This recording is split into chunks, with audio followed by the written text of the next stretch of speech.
C'est le moment d'y croire. Les élites se construisent.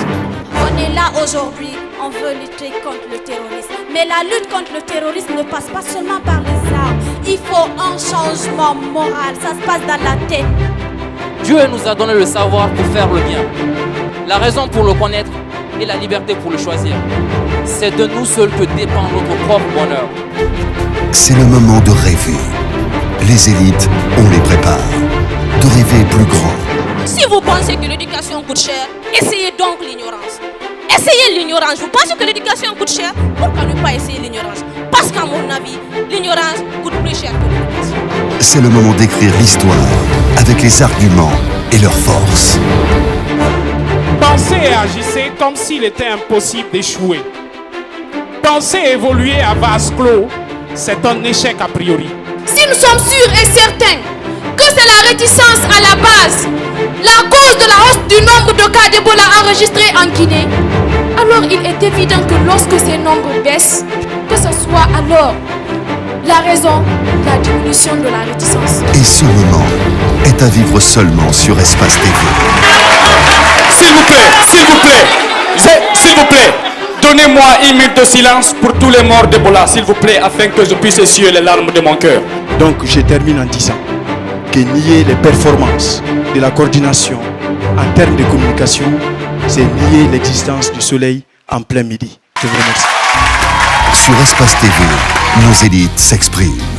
Retrouvez les grands débatteurs, le show constructif de la télé, du savoir, avec Myriam Sandouno aux commandes. Merci de nous regarder à la télévision du côté d'Nzere Corée. Merci du choix, en tout cas, pour suivre cette émission.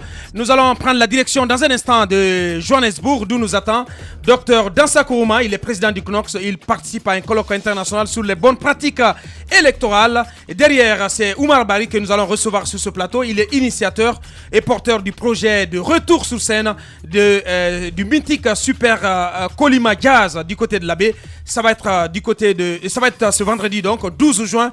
Mais avant Moussa Moïse, on revient sur la question de la mosquée sénégalaise. Oui, moi j'aimerais dire aux autorités guinéennes de ne pas cautionner une injustice à l'endroit de la communauté sénégalaise sur le territoire guinéen. Je pense qu'ils le savent tous. Mais je ne sais pas de quoi est-ce qu'ils ont peur. Peut-être qu'ils se méfient des camps d'Iranton quand ils prendront une décision allant dans le sens à restituer à la communauté sénégalaise la mosquée qui lui appartient. Ouais. Il n'y a que cette histoire de mosquée sénégalaise, l'accord sur la mosquée sénégalaise ne date pas d'aujourd'hui. J'ai l'impression qu'en Guinée, on n'aime pas du tout appliquer les accords. Vous avez ce document qui porte sur la 5e session de la grande commission mixte de coopération sénégalo-guinéenne. Ça s'est fait en 2008. Et vous avez cette photo. Sur cette photo, les téléspectateurs pourront le voir ce soir. Vous reconnaîtrez l'actuel ministre des Travaux publics qui est là. Ouais. Il était à l'époque, je crois, assistant au sein du ministère. Vous avez également Madame Koumba Diakité. Elle est actuellement également là au sein du parti politique de Mamadou Silla. Et vous avez notre ex-ambassadrice de la Guinée au Sénégal. Non, je ne pense pas. Même Koumba Diakité, bien entendu. Elle est ambassadrice de la Guinée au Sénégal. Merci. Alors, vous avez également un ingénieur qui a travaillé au sein de la Ligue islamique guinéenne. Ils ont fait le déplacement du côté du Sénégal pour avoir une session de rencontre avec les autorités sénégalaises, notamment Dr Cheikh Tidiane Gadio, qui était à l'époque ministre d'État, ministre des Affaires étrangères. Sa carte de visite est là.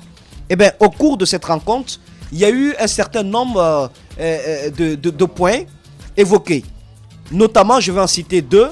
Favoriser la solidarité islamo-chrétienne par l'organisation de rencontres dans les deux pays dans l'esprit de promouvoir le dialogue interreligieux, inviter les deux gouvernements à réhabiliter, le point le plus important, la mosquée sénégalaise de Conakry. Et donc la question de la mosquée sénégalaise avait été évoquée depuis 2008. Donc il avait été décidé que les deux gouvernements participent puisque la mosquée est sénégalaise, mais elle est implantée sur le territoire guinéen. Ouais. Il fallait que les deux peuples, les deux États se donnent la main pour sa reconstruction. Entre-temps, il y a eu le décès du général Lansana Conté, il y a eu la junte au pouvoir, donc ça n'a pas favorisé la mise en place des recommandations qui ont été dites sur ce document. Mais ce qui importe, c'est quand même qu'à l'époque, on ne se posait pas la question de la paternité de la mosquée sénégalaise. Parce que les responsables qui ont effectué le déplacement du Sénégal, personne ne contestait que la mosquée appartenait aux Sénégalais. Ouais. Je n'aimerais pas qu'aujourd'hui, pour des questions liées, encore une fois, à la hantise, bien entendu, de la réélection du chef de l'État, qu'on crée une frustration entre les deux peuples. Il faut que ça s'arrête. J'aimerais que le ministre de la Sécurité renvoie ce problème entre les mains de la Ligue islamique. M. Diassi est informé très bien sur la genèse de ce problème. Il faudrait que la Ligue islamique tranche et qu'elle tranche en prenant la part de la vérité. Bien, Moussa Si Moïse. cela n'est pas fait, 30 secondes, je pense que ça va être Roby, un mauvais précédent. Merci Moussa Moïse. 30 secondes, nous avons un docteur Dansa qui patiente au bout du fil. Très rapidement, si Roby le permet. Je pense que ce problème est entretenu par les autorités. Je pense que le problème est assez simple. Il y a un document qui existe, qui prévoit, qui balise en tout cas le terrain de la vérité. Je ne peux pas comprendre que des gens s'arc-boutent sur le fait que le message va passer dans une autre langue c'est pas ça le vrai problème. Autre que la langue parlée du pays. Je pense qu'il faut éviter des polémiques inutiles. Rendons à César ce qui lui appartient. Bien. Cette mosquée est sénégalaise et l'imam peut être sénégalais et communiquer dans une langue autre que le sous-sous. Les lieux de culte, je ne suis pas un spécialiste, mais ce que je sais, c'est que c'est par éminence plurilinguistique. Moi, je vais dire que la question de la mosquée sénégalaise, c'est vraiment pas une question d'imama, de langue, etc. On va le couper très court. On a posé la question à M. Diassi. Il nous a répondu en substance. M. Doudou. Il nous a répondu en substance et il a reconnu. La question de la mosquée sénégalaise, c'est la gestion des aumônes qui viennent. La mosquée sénégalaise, c'est beaucoup d'argent. Ne tournons pas autour du peuple. Non, mais attendez, c'est la question de la rente, de la gestion de la rente, c'est ça le problème, parce que le premier imam a la même mise sur tout ce qui rentre comme sacrifice, dons, etc. C'est ça le problème, qu'on nous dise la vérité et qu'on arrête de divertir les gens, qu'on ouvre cette mosquée pour que les gens puissent prier. Merci Roby, allez-y. Moi je vais dire rapidement, Sénégalais, Guinéens, si c'est imam, c'est quoi le problème? C'est pas du même Dieu là qu'il va être question. Le serment, peut-être que je suis assez innocent, mais il faut quand même le dire, c'est de Dieu qu'il s'agit, pas des hommes. Merci. Docteur Dansa Kourouma, direct de Johannesburg. Les grandes gueules. Docteur Kourouma, bonjour.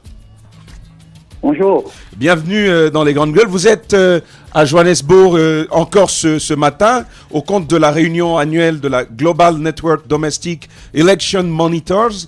Alors, avant d'en venir à cette rencontre-là, ce serait important de le préciser, vous êtes là, seul représentant de l'Afrique francophone. À quel titre? Merci beaucoup. C'est un réel plaisir de participer et d'intervenir sur les grandes gueules ce matin. Je précise que la coalition des observateurs domestiques de la Guinée, qu'on appelle le CODE, dont je suis membre fondateur, vu le travail qui a été fait les années passées, a été admise, n'est-ce pas, au réseau ouest-africain de surveillance électorale. Et ma modeste personne a été choisie comme premier vice-président de cette institution sur le journal. Donc c'est à ce titre que j'ai été élu au Mexique comme membre du conseil exécutif du réseau mondial de surveillance électorale. Donc c'est à un double titre en tant que représentant de l'Afrique francophone, mais également en tant que membre du conseil exécutif du réseau mondial de surveillance électorale. Alors, c'est une rencontre internationale, nous le disions, avec 3 thématiques. Nous aimerions en savoir un peu plus, docteur. C'est une rencontre à 2 niveaux. Le 8 et le 9, l'ensemble des observateurs nationaux de 84 pays du monde, mais également les missions d'observation internationales, on s'est penché sur 3 thématiques importantes qui sont naturellement des passages obligés pour l'intégrité électorale. L'intégrité électorale, donc, c'est mettre en place des mécanismes de transparence qui permettent aux citoyens de se reconnaître dans les résultats des élections, permettre de créer des compétitions équitables qui permettent aux formations politiques de compétir librement et de croire à l'intégrité des opérations. Alors, le premier thème que nous avons apporté naturellement, c'est la solidarité en faveur de la transparence électorale dans le monde. Et on considère aujourd'hui que tous les pays du monde qui ont amorcé la démocratie n'ont pas les meilleurs moyens, les meilleurs outils électoraux qui les permettent d'organiser des compétitions électorales équitables, professionnelles et apaisées. La deuxième thématique, naturellement, c'est la surveillance, l'inscription biométrique des électeurs. Vous convenez avec moi que la Guinée vient à souffrir depuis 2009 au processus d'enrôlement biométrique des électeurs. Mais force est de constater que la commission électorale est la seule entité qui dispose d'informations sur ce recensement biométrique. Aujourd'hui, l'objectif de ces organisations internationales, c'est de permettre aux organisations de la société civile, donc à une masse de citoyens engagés, d'auditer ou de vérifier de l'auditabilité du processus d'enrôlement des électeurs, pour que la technologie ne soit pas à l'apanage seulement des commissions électorales. Parce que la transparence électorale exige aussi que la compétence et l'ingénierie électorale soient partagées par des observateurs qui ne sont pas dans les commissions électorales pour qu'ils puissent à tout moment informer les citoyens sur leur cohérence. Alors, docteur Dansa, au regard de tout ce que vous avez appris, comme, si on peut le dire, dans cette école, quand vous faites le rapport avec la Guinée, finalement, qu'est-ce que vous vous dites? Quel enseignement, en tout cas, au vu du constat sur place ici, sur le terrain? Je précise que le processus électoral guinéen n'est pas parmi les plus compétitifs au niveau africain et au niveau mondial. Ouais. Pour preuve, malgré le lobbying que j'ai mené pour que la commission électorale de la Guinée soit invitée, je n'ai pas eu de représentant de la Guinée. Et aujourd'hui, des pays comme le Kenya, des pays comme le Malawi, le Ghana, des pays comme des pays comme le Ghana sont en train de caracoler au plus haut sommet en termes de réalisation d'avancées en matière de transparence électorale. Je précise aujourd'hui que l'Union mondiale des commissions électorales AWEB, dont se trouve en Corée du Sud, est représentée à cette rencontre. Docteur Dansa, très regrettable que oui.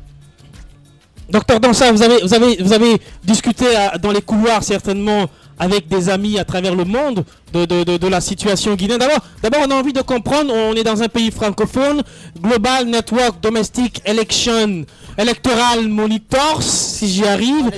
Ça veut dire quoi exactement? Ça, c'est la première question. Deuxième question, c'est que vous avez certainement discuté de notre situation vous avez échangé avec les Africains sur la situation guinéenne. Selon vous, quelle est leur impression? Écoutez, il y a une impression qui me semble être globale. Pour qu'un processus électoral soit légitime, il y a 3 conditions naturelles qui doivent être réunies. Et la première chose qui me semble être primordiale, c'est la qualité des agents électoraux. La qualité des agents électoraux doit réunir les critères de compétence, d'intégrité, mais aussi d'engagement. Et le deuxième critère, c'est la logistique électorale. C'est la capacité de la commission électorale à fournir des compétences ou des expertises qui permettent le déroulement des différentes opérations électorales dans le temps et en impliquant une bonne partie de la population. Le troisième niveau, naturellement, en faveur de cette intégrité, c'est la communication électorale. Il faut que les données électorales soient affichées sur le site de la CENI pour que les citoyens, les partis politiques et l'ensemble des acteurs du processus soient en mesure d'accéder à ces données. C'est pourquoi on est en train de travailler sur un logiciel qu'on appelle Data Open Electoral Resource. C'est un logiciel qui permet à la société civile de vérifier l'inclusivité, la régularité des données électorales. Il faut rappeler, docteur Dansa, que le logiciel dont vous parlez a été expérimenté du côté du Sénégal et de la Côte d'Ivoire lors des élections déjà. Tout à fait. Ça a été d'abord expérimenté dans la plupart des pays anglophones, mais le Sénégal, la Côte d'Ivoire non, le Sénégal en a testé l'opération, le Mali aussi en a vérifié. Mais les pays qui sont aujourd'hui à la pointe de la technologie par rapport à l'appropriation de ces outils, c'est naturellement l'Afrique du Sud, c'est le Kenya, c'est la Zambie, c'est le Malawi. Et mon travail ici est de m'approprier au maximum de ces outils de vérification pour qu'en Guinée, nous puissions construire un processus qui permette de vérifier le travail de la commission électorale. Je précise, il y a un dialogue qui se met en place, un dialogue franc entre les représentants des commissions électorales, les observateurs nationaux des élections qui sont représentés dans le ZENDEN, mais également les institutions internationales qui appuient le processus électoral pour qu'on puisse identifier les insuffisances de nos processus électoraux parce que la conclusion, elle est claire, les élections, c'est pour les citoyens, pas pour les partis politiques. Alors, docteur Kourma, nous terminons avec cette question. Vous avez plaidé, ou sinon vous allez le faire, en faveur d'une implication de la société civile guinéenne dans l'observation des processus électoraux en cours en Guinée. Ouais. Alors dites-nous, est-ce qu'on peut finalement dire que votre communication a été prolifique? je précise que la communication a eu 2 impacts majeurs.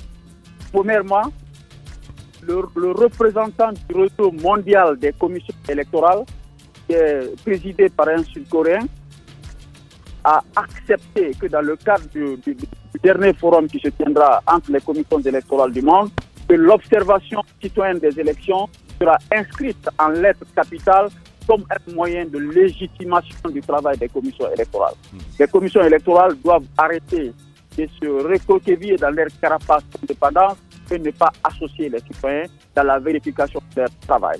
La deuxième chose qui me semble être un impact certain, il y a des institutions internationales comme le NDI, comme EISA, comme comment je vais appeler cette organisation, comme l'Organisation des États américains, qui sont disposés à appuyer la société civile guinéenne pour qu'on puisse opérer un monitoring impartial, professionnel de toutes les étapes des opérations électorales. Et j'ai déjà eu l'autorisation d'appuyer l'organisation d'un audit du fichier électoral dans les localités où la fraude électorale, où l'inscription massive des électeurs mineurs a été constatée.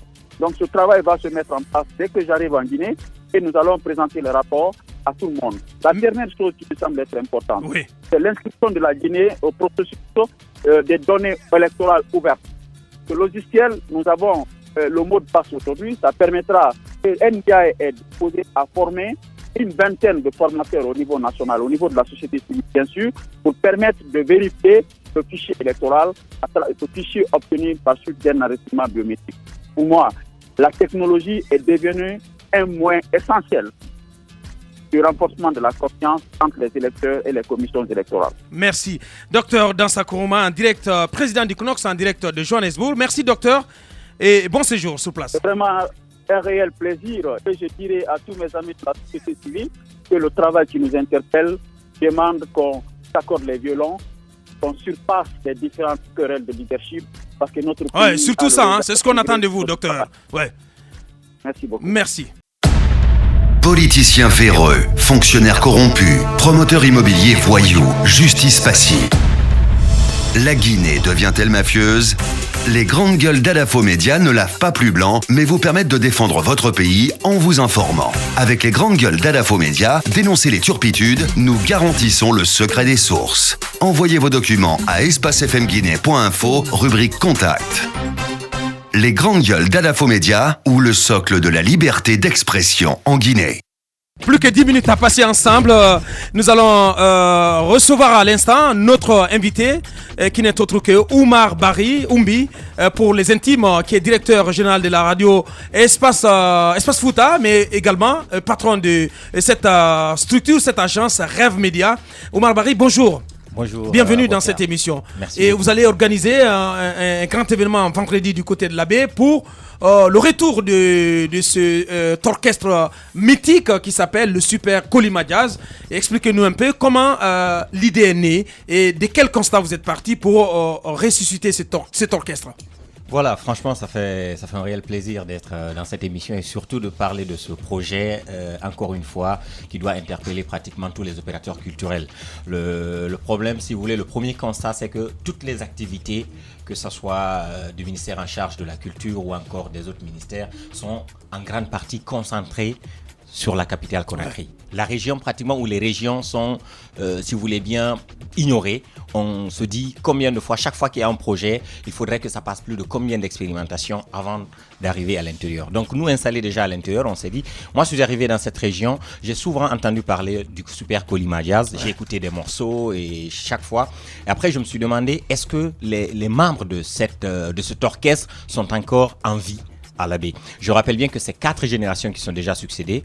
Aujourd'hui, nous sommes avec la 4e génération du Super Kolima Jazz du côté de la baie. Donc, on s'est dit, il y a les gens qui sont là, on les a appelés grâce bien sûr à la bravoure de la radio Espace qui a contribué surtout parce qui est allé un peu à la rencontre de ces gens-là pour leur demander qu'est-ce qui réellement leur manque, qu'est-ce qui est la cause de leur pause jusque-là, qu'est-ce qui fait qu'ils ne se remettent pas pour pouvoir continuer les activités. Du coup, on a constaté que d'abord, ils avaient un problème de matériel parce qu'ils n'en avaient pas, ils se demandaient, ils sont passés par tous les moyens. Aujourd'hui, si vous voulez bien, Mick Paraya, aujourd'hui, qui est l'une vedette internationale guinéenne, est passé par le Super Kolima Jazz. So Bailo, aujourd'hui, que vous connaissez, qui est ce comédien comédiens internationaux guinéens est passé par le Super Colima. Donc, qui ont raccroché aujourd'hui.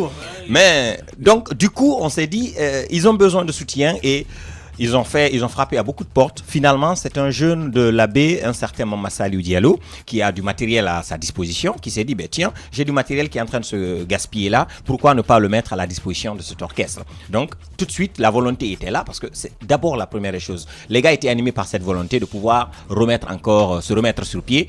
Du coup, ils ont tout de suite repris les répétitions. Et moi, ils m'ont fait part de ces répétitions engagées au niveau du Super Colima. Je me suis dit, tiens, c'est une occasion à saisir. On a la radio qui est en place, profitons de cette occasion pour pouvoir interpeller tout un chacun, pour dire que cette activité peut être faite par rapport au Super Colima. Allez-y, Moussa. C'est bien que vous jouez votre partition dans la renaissance de cet orchestre, mais au-delà du geste ponctuel, qu'est-ce qui va être fait dans la durée pour qu'après on ne retrouve pas encore les membres de cet orchestre en train de faire peut-être de la mendicité ou coucher à la maison en train de mourir à petit feu sans l'assistance de l'État. Est-ce que vous avez réfléchi à un projet à long terme? Oui, la première des choses, comme je l'ai dit, d'abord, les gars, ils ont la volonté. Il y a un problème de matériel. Il faut bien le noter que le matériel, pour le moment, est pour un privé. Donc, l'idée principale, c'est d'abord de trouver... Pour le moment, moi personnellement, je peux pas vous dire que je vais mettre un budget à disposition pour qu'ils puissent. Donc, on a commencé par cette première organisation. On se dit, d'abord, c'est une organisation à guichet fermé. Et cette fois-ci, c'est ce qu'on a fait. On a adressé des courriers aux différentes entreprises évoluant à la baie, aux différentes autorités également de la place, dans lesquelles on a joint un nombre de tickets. On les a invités, ne serait-ce qu'à acheter les tickets, même s'ils ne viennent pas au concert, mais qu'ils achètent ces tickets. Ces tickets, l'achat de ces tickets montre tout simplement leur volonté de pouvoir accompagner les grandes gueules. Donc, du coup, on essaye avec cette première idée. Moi, je leur ai dit derrière, on essaie de faire un lobbying pour pouvoir tout simplement interpeller les autorités encore une fois, pour leur dire que l'abbé doit servir d'un exemple, pour que l'orchestre qu'il y a à l'abbé, c'est pas seulement l'orchestre. Pour la renaissance des orchestres. Des autres orchestres, et que l'État se dise qu'à un certain niveau. Oui, il y a des orchestres dans le cas au Roby quand même. Vous n'allez pas dire le contraire. Il y a des orchestres, des ensembles instrumentaux dans toutes les préfectures de la Guinée ont eu leur ensemble instrumental. Non, mais je suis tout à fait d'accord. On a une mission au niveau de la culture. Écoutez, on est là pour réélire le professeur Alpha Condé. Non, mais je suis d'accord. Non, écoutez-moi. Le problème, on m'a dit, excusez-moi que j'arrive à la fin, s'il vous plaît. D'abord, il faut encore, parce que le problème, c'est pas le fait de dire oui, il est arrivé, il a dit mon objectif, c'est de pouvoir contribuer à la réélection du professeur Alpha Condé. C'est loin de là. Mais il faut rappeler à ces responsables, autant qu'ils sont, et même au-delà même de ces responsables, les autres personnes peuvent se dire qu'ils peuvent faire comme ce jeune Mama Saliou qui a pris du matériel qu'il a mis. Demain, il peut bien se décider. Avec cette histoire-là, je donne alors le matériel à l'orchestre pour qu'ils puissent continuer leurs activités. S'ils peuvent ne serait-ce que gagner leur pain, il a mis à disposition. Il a mis à disposition pour qu'ils puissent travailler. Ce que je veux dire, c'est qu'il faudrait aider toutes ces personnes qui se sont investies dans la musique dans notre pays il y a un temps, d'avoir des activités plus pérennes. Aujourd'hui, le monde de la musique, c'est autre chose. Le public qui va consommer leur musique, quelle est la quantité de ce public-là? Parce que quand même, il faut savoir que les artistes vivent sur le produit de leur musique. Donc, les droits d'auteur, etc. Aujourd'hui, le public écoute Jay-Z, le public écoute Rihanna. Non, c'est loin quand même. Écoutez, c'est ce que je dis, c'est pertinent. Ce que je dis, c'est important. On est d'accord. Ce que je dis, c'est important. Ne nous faites pas penser que vous êtes un déraciné, Roby. Ce que je dis, la musique de Super Colima est consommée encore par les nouvelles générations, mon cher ami. Écoutez-moi. C'est qu'il faut noter d'ailleurs. Excuse-moi, laisse-moi aller jusqu'au bout, tu parleras. Il faut aider ces artistes qui ont brillé à leur temps à se développer dans les activités pérennes. Ce que je veux dire, c'est quoi? C'est qu'aujourd'hui, c'est vrai, il y a des gens qui sont encore nostalgiques de ces musiques-là. Mais sont-ils combien? Ont-ils les moyens d'organiser des spectacles? Ont-ils les moyens d'aller payer les spectacles tout le temps pour que ces artistes-là puissent vivre de leur art? C'est important de le dire. Faut pas passer ça sous silence. Aujourd'hui, le monde de la musique a changé, ça évolue sous d'autres pôles. Les artistes qui faisaient leur genre musical avant, qui aujourd'hui ne peuvent pas remplir les salles, doivent être aidés dans les activités beaucoup plus pérennes pour les aider à vivre. Alors, Roby, pour répondre un peu à votre inquiétude, ce que je veux vous dire, c'est que la musique... C'est un déraciné. La musique, non, il faut juste peut-être lui faire comprendre une chose, c'est que avec ces artistes, ils ont la possibilité de pouvoir se réadapter au temps. D'accord? Si aujourd'hui vous pensez que cette musique que le Super Colima... Il y a quand même aujourd'hui une question de survie. Non mais attendez. Notez-moi aujourd'hui le nombre de boîtes de nuit aujourd'hui, le nombre de boîtes de nuit aujourd'hui qui est en train de subir le fait, entre griffes si vous me permettez du terme, du port-up. D'accord? Beaucoup sont ces jeunes de cette nouvelle génération qui se sentent bien dans ces locaux ou dans ces différents lieux, tout simplement parce qu'ils sentent cette musique-là en eux. Alors c'est de permettre tout simplement à ces gars-là qui écoutent et qui suivent l'évolution de la chose de pouvoir se réadapter au temps. Alors le Super Colima Jazz, nous on s'est dit quoi? Je vous rappelle encore une fois que c'est la 4e génération, donc une génération déjà qui a fait un temps de la 3e génération et qui est aujourd'hui avec nous, qui connaissent déjà nos goûts. Donc ils essayent de s'adapter à ce que ces jeunes veulent. Ce qui veut dire qu'ils vont pas se consacrer exclusivement à cette ancienne génération qui est juste nostalgique de cette musique ou de cette qualité de musique, mais ils vont essayer de pouvoir surtout cette capacité de réadaptation. Voilà. Merci Omar Bari. La capacité de réadaptation, parlons-en justement. Je pense qu'il ne faut pas se leurrer. Comment comprendre que des gens qui ont fait la gloire à un moment donné d'une région puissent par la suite traîner la savate? Comment c'est ça toute l'importance de la question posée tout à l'heure par Roby. Et comment vous allez faire en sorte que ces gens, après ce concert, puissent vivre dignement, parce que on a quand même mais c'est l'objectif, c'est l'objectif à terme quand même. Vous savez, Mohamed Djibril, une chose est claire, c'est un projet de renaissance, d'un orchestre politique. Djibril, de la même manière aujourd'hui où un Sekouba Bambino Diabaté vit de sa musique, de la même manière où un Fodé Barro vit aujourd'hui de sa musique, de la même manière où aujourd'hui un Kamaldine vit de sa musique, dites-vous bien qu'il y a la possibilité que cet orchestre puisse vivre de sa musique. Ils ont tous besoin, ils ont juste besoin de travailler. Musique, on les compte du bout des doigts. Je n'en disconviens pas, mais pourquoi les uns ont réussi, pas les autres? C'est la question qu'il faudrait se poser. Écoutez, si cela est possible. Est-ce que vous avez associé le ministère de la Culture? Le ministère de la Culture est représenté à l'intérieur du pays par une inspectrice régionale de la culture et du patrimoine historique qui est au devant d'ailleurs de l'organisation de cette activité. Ce que je souhaite dire rapidement, Roby, c'est saluer l'initiateur du projet, mais en même temps dire qu'on n'attend pas... on salue l'initiateur, mais en même temps dire qu'on n'attend pas de cet orchestre qu'il fasse du Jay-Z, qu'il fasse du Rihanna. On attend qu'il fasse du Made in Guinea. Made in Guinea. Surtout de la musique ancienne. Il a pris un bel exemple. Un bel exemple dans les boîtes de nuit aujourd'hui. On ne met pas que du playback. On met, comment vous appelez, du poda. C'est beaucoup apprécié. Le concept de Namouni Faré. Bien sûr. Le concept de Namouni Faré, c'est quand même beaucoup accepté. C'est consommé. Donc je ne parle pas d'une réadaptation pour se mettre à la couleur de l'Occident. Non. On veut du Guinéen. Il y a encore du public pour cela, Roby. C'est parce que tu passes tout le temps à télécharger de la musique. Du Jay-Z, du Rihanna. Nous sommes pas des adeptes. Peut-être pour terminer, il n'y a pas de salle, il y a un problème de salle à l'abbé tout de même. Je suivais un reportage d'un de nos reporters sur place là-bas qui parlait de cette salle, de l'amphithéâtre de Léni. Et finalement, vous avez choisi de produire au jardin de ça, au jardin donc de cet hôtel. Et est-ce que c'est parce qu'il n'y a pas de salle adaptée à ce genre de concert?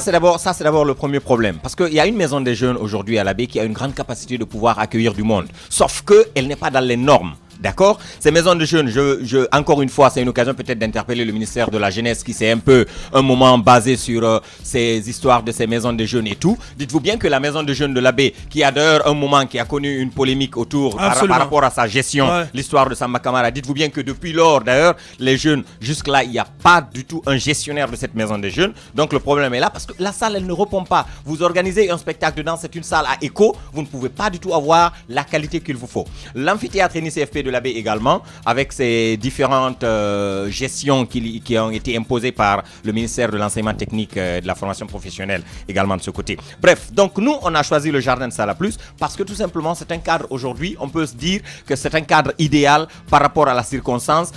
Deuxièmement, je le rappelle, c'est un concert à guichet fermé. Donc le nombre de personnes est défini. On sait déjà quel est le public. Le premier public qu'on invite, c'est un public purement de ces entreprises et autres et de ces autorités. Tout simplement pour interpeller ces gens-là, pour leur dire voici un groupe qu'il faudrait pouvoir pistonner pour qu'ils puissent demain porter autre chose. Et après le mois de Ramadan, on planifie bien d'organiser un concert à grand public où tout le monde pourra être invité, que les jeunes aujourd'hui qui pensent que cet orchestre ne peut pas donner de la musique qui va à leur goût puissent pouvoir découvrir un peu les valeurs. Les fonds vont servir à quoi? Les fonds vont servir d'une part à pouvoir voir par rapport au matériel, on ne sait pas exactement ce que ça va donner. Penser un peu à un matériel qui puisse être une propriété de l'association de l'orchestre Kolima Jazz de l'Abbé, parce que ils sont constitués en association. Donc, et deuxièmement, de pouvoir tout simplement permettre également à ceux qui ont permis à cet orchestre, qui ont cru plutôt à cet orchestre et qui sont venus un peu au niveau de cet orchestre-là, qu'ils puissent savoir de quoi vivre, au moins ne serait-ce que pour un Merci Oumar Bari. Et très rapidement, Roby. Très rapidement, vous dites que je salue du bout de l'herbe. Non, je ne salue pas du bout de l'herbe. De toutes les façons, l'engagement de Oumar, c'est un bon engagement. Mais aujourd'hui, il est indéniable que le genre musical est important. Moi, ce que je voudrais dire, c'est qu'il faudrait les aider à développer des activités pérennes. Parce que ce qui reste clair, c'est que le genre musical, aujourd'hui, que vous le vouliez ou pas, il est important. Oumar Bari est bien quand même dans cette optique. Je pense qu'il faut saluer l'initiative. Mais encore une fois, moi, je précise que je ne suis pas un adepte de la consommation exotique. Mais je plaide pour la réhabilitation des gloires, une réhabilitation durable. C'est important que Oumar prenne cette initiative, mais c'est important également qu'il s'investisse avec d'autres structures à réhabiliter de façon durable, de façon pérenne ces artistes-là.